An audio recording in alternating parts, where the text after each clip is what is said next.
What's up, boys? It's the Dual Factor once again, and this time we have a Lair of Darkness Infernoid deck profile that I want to show to you guys. This is the Lair of Darkness Infernoid deck that you saw in the last couple duel videos that I've uploaded. Notably, I do need to actually playtest a little bit more with this, because I don't actually fully remember all the effects of the cards, so obviously there were some illegal plays in the last videos and stuff like that that I do apologize for. It was a complete just misreading cards and misunderstanding cards, so you have to forgive me, but after playing in an actual tournament and learning the interactions and stuff like that, the only thing I would really change out of this deck are two cards, because I would try to find a way to incorporate Burial from a different dimension. There were a lot of games that, like, if I would have topped that card, it would put me in a lot better game-winning situation and stuff like that, or it just would have put me back into the game. But nevertheless, I figured I'd go ahead and show you what I played for that event, which was the Flames of Destruction Sneak Peek. I haven't incorporated the new cards into it yet, although I just opened a case of it. Just for the sake of this deck profile, so you guys could actually see what I was playing in that tournament, and then I'll revise the extra deck once I figure out what I want to use from the new set in the extra deck and give you an updated deck profile. But for now, let's go ahead and get into the list and whatnot. So to start off, I played 3 copies of Decatur. It's honestly your best standalone monster in the deck. It's the only normal summon in your deck that you really want to have. He becomes any Infernoid in your deck. He's the one you can summon off 1-for-1. You can turn him into Link Kribo if your guy gets ashed. He does a lot for the deck. So we have 3 of that. And then for the baby ones, I play 2 Harmadic and then 2 Petrulia. Harmadic pops monsters, Petrulia pops spells, and then they all have DD. It's important to note that the baby ones can only DD Crow on your opponent's turn. They can't do it like the big ones on your turn. So keep that in mind. Like I said, you need it for general spell and trap removal. If you open Decatron and a Petrula, you can make a turn 1 Omega, such and such. That's, like I said, the 2 and 2 is perfect ratio for those cards. And then for the big ones, we don't play Tondel at all. I don't think that card's very good. But we do play 2 Sight Siemens. I think he's the best standalone one. And then one of the things I do like about this deck is, like, your monsters are better standalone monsters in most decks. And the fact that he's non-targeting removal is really, really good. So that's why I feel like he made the cut over a Tondel. And then we play 1 Sajet. The only reason it's on there is for Void Feast. That's it. And then for the really big ones, I play 2 Deviati and 2 Anunku. The real reason you play 2 and 2 of this is not because you want to see it in your hand or you want to see it often. You just want to be able to resolve Void Imagination.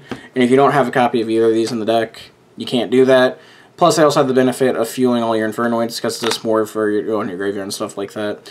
So it's actually a really small Infernoid count. These 4 plus the, let's see here, 7 plus 3, 10. So we only play 14 Infernoids total. That's another reason I kind of want to incorporate the Burial from different dimensions in the deck, because it just gives you a better late game. But we keep the Infernoid count low, because other than Decatron, honestly, opening hands full of multiple Infernoids is just bricks. So keep that in mind. And then for the Lair stuff, for the monsters, I play 3 Arima, the Wicked Warden. One of the big things I noticed is this deck, like, if you don't open Lair Darkness, then it's just like regular Infernoid deck, and the 40-card build standalone isn't that great compared to the 60. So I wanted to maximize my chance of seeing Lair Darkness, so I played 3 Lair, 3 Arima, and I played 3 Terraforming. So in a 5-card hand, realistically, every game you have a 74% chance of opening a Lair of Darkness. If you open multiple copies, that's fine. Your deck really can't do anything unless you have the field spell. So there's that. And then I played only 1 Diabolos for the event. Notably, I clearly need to read this card more. But after this event, I wouldn't even play it at all, honestly. I didn't think it was that great. And then a lot of the times when I straight drew them and opened them, it was incredibly underwhelming. I'd rather almost just, there's a lot of times, when I top this, if it would have been Burial from a different dimension, I wouldn't have won the game because it would have brought me back into the late game, but whatever. It was, like I said, I never played the deck before, so I figured I'd incorporate the 1 because I thought it was really good. You can search it off Arima, too. That's a good thing. And then I played Hand Traps. I played 3 copies of Ash. I think it's the best generic hand trap right now. And then I also played 3 copies of Ogre. I think this is the best power hand trap, especially against, the meta currently. Because it removes diagrams, it deals with Electromite, so on and so forth. It actually stops the FTK too, so keep that in mind. But yep, 6 hand traps total. And that's it for the monster count. It's a beefy monster count, but anyway, onto the spells. 3 copies of Lair Darkness. This is probably one of the best. It's the best spell card in your deck, honestly. Who the hell am I kidding? Especially with Decatur and any Infernoid, it becomes instant Kaiju removal. To generate the token's really cool because you can do a lot of link plays and stuff like that. And then the more link plays you can do, the more your deck benefits, because they don't have levels, so they don't account towards your accumulated level total. So that's a good thing to keep in mind. And then to go with the Lair, I play 3 copies of Terraforming. Like I said, you want to open the field spell. Like, yeah, if you open multiples, it kind of sucks, but, like, your deck sucks without the field spell anyway, so it's kind of a necessary evil. And then for the Void spells, I played 3 copies of Banishment. If you're forced to go first, because I notice this deck likes going second a lot, you want to open this card. Because you want to get the Void Feast, because that's, like, your best turn 1 play. And honestly, if you open this and you don't have... If you open Void Feast but you don't have this, you really can't do anything. So you want to max out on this. Only 2 copies of Imagination. And the reasoning behind 2 Imagination is because, 1, it's searchable through Void Vanishment, so it's like you're playing 5 copies.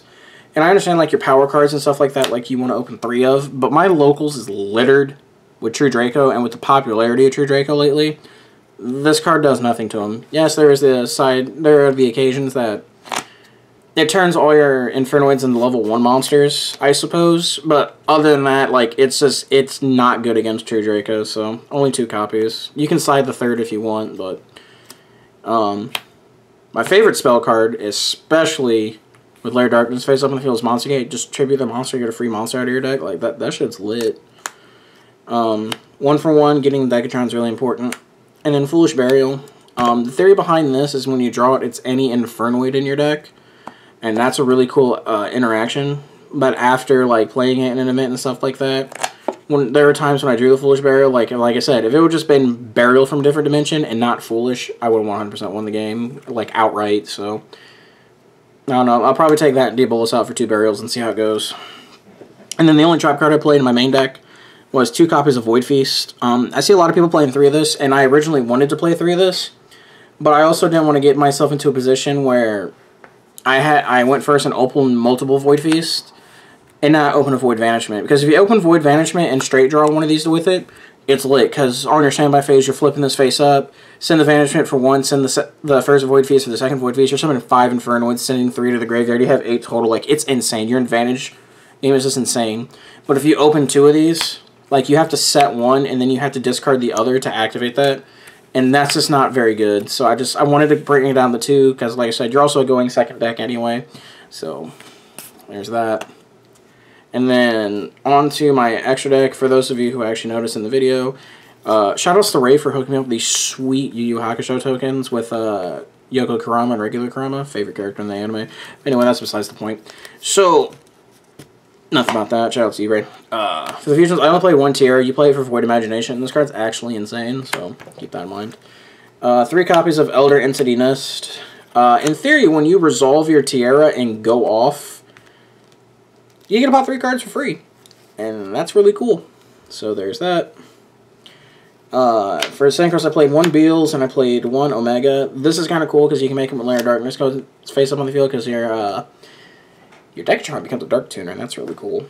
And then Omega, you can send it off Tiara, and then like you can send like Omega and like Nest and stuff like that, and you can pop cards and then you can use the Omega to put your Tiara back so you can resolve a second Void Imagination if somehow you get lucky enough to do that. But that's not the point. It's also the best generic level 8, so keep that in mind.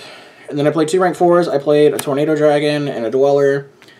I never once made these. I could have made it against the True Draco player, but it wasn't necessary. To be fair, I might honestly just cut one of these cards or cut something else in the extra deck and make room for Minerva, because there's a lot of times where you could just mill 3 and get lucky and hit an Inferno. It would have been really, really good. But that's what I played. And then for the links, for the link ones, I played 1 Link Spider and 1 Link Karibo. These are just here. The Link Karibo is here for Decatron in case it gets like Ash or anything like that. Link Spider's there so you can make your Star Yuja easy, especially with all the tokens you generate. For the Link 2s, I played 1 Unclock Taker, best Link 2. Doolittle Chimera, boosting your Infernoids by 500 is really good. And then 1 Master King Archfiend. We play this because when you have Lair Darkness on the field, they're no longer fire, so you can't legally make this. But you can't make Master King Archfiend. It's a Link 2 and it's a 2k beater, so it's just extra damage on the board and it frees up your levels. So that's the whole reason behind that. And then for the Link 4s, I played 1-star Yuja, card's insane, and Borreload steals games. And then since this was a sneak peek, I'll go ahead and show you my kind of interesting side I had for the event. So, some cards to notice. I played 3 Lilith, Lady of the Lament. I sided these because I didn't think they're very good at Game 1, but Games 2 and 3 is where they really shine. Because they can take these cards, so 3 D-Barrier and 3 Deflector, and it's essentially a tutor form. One, the cool thing with Lilith is you can't ash it because it sets the card immediately from the field. And then Barrier stops everything else in the meta, and Deflector is Barrier for True Draco. And this one card can tutor all 3 of these out. So, like, yeah, your opponent knows you have it, but now they're forced to play awkwardly because they have to play around one of these cards. So I thought it was a really cool side idea. Unfortunately, the one time that I actually got to resolve it, I actually, when I Lilith for Barrier against True Draco, not Barrier against True Draco, Magic Deflector against True Draco, I had to deflect my own field spell because I didn't want them getting 3 tokens in the end phase because that would have been really bad. But there's that. And then it's really generic after that. Just 3 Twin Twisters and 3 evenly matched. Arguably, these cards blow out Rogue and they also blow out True Draco. So that was the reasoning behind that. They're not very good against Pendulum. But like I said, if you're forced to go first, you can interact with their scales and stuff like the Twin Twister. This can force out negates, yada yada yada. But that was my Lair of Darkness Infernoid deck profile for the sneak peek that I showed you in the last videos. Always remember to like, comment, subscribe. You're going to see an update of this once I figure out what I want to incorporate from the new set, Flames of Destruction, and that profile won't come until after the case opening videos and the pull ratio videos. But like I said, until next time, see you guys later.